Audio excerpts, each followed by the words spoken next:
Now let's talk about the first button, the Hotkey button. What hotkeys allow you to do is to go around different parts of the track so that you can skip around to the vibe that fits the tracks that you're currently playing.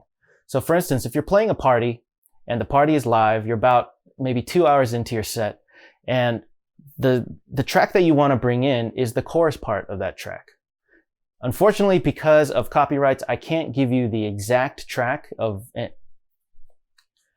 I don't want to say that. Let's just show you how to do it.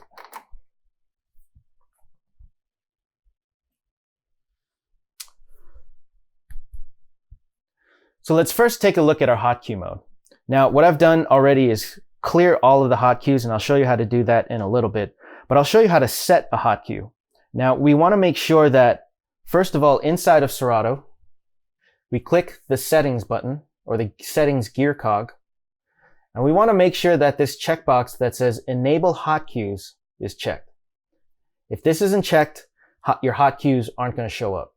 So now looking back at the controller, I make sure that the hotkey light is lit, and all I simply have to do is press any empty pad in order to populate that pad with a hotkey. This is where I typically make my first hotkey. So what I'm going to go ahead and do is simply press the pad. And now I have that particular beginning of the track built into this hotkey. And what I can do from here are a couple things. I can continue, because I just have a synth track playing, I can just make a hotkey at every synth note. So for instance, if I go here, here's the second note. Now notice I'm taking the jog wheel to scrub across the audio and to find the exact position of where I'd like to place my hotkey.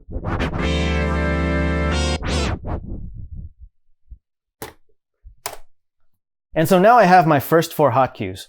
And what I'm able to do is to jump between these hotkeys whenever I'd like. So if the track is playing like this, I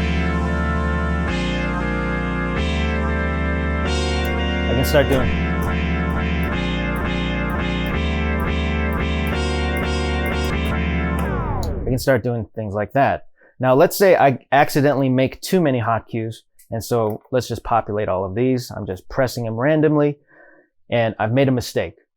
If you want to clear a mistake or get rid of hotkeys, the way that you do it is this. You hold the shift button, and then you press the pad that's currently populated to delete that hotkey. And you can even make hotkeys live. So let's say the track is playing.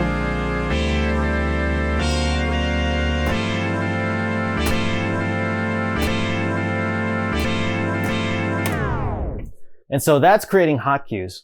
Again, hotkeys are basically digital markers in the song that allow you to jump between different parts of the song. And again, the concept is that you want to skip to different parts like the introduction, the chorus, and the verse, or vice versa. You want to be able to jump around different parts of the song so that you can fit the vibe of the track that's currently playing, so that you can mix in with ease.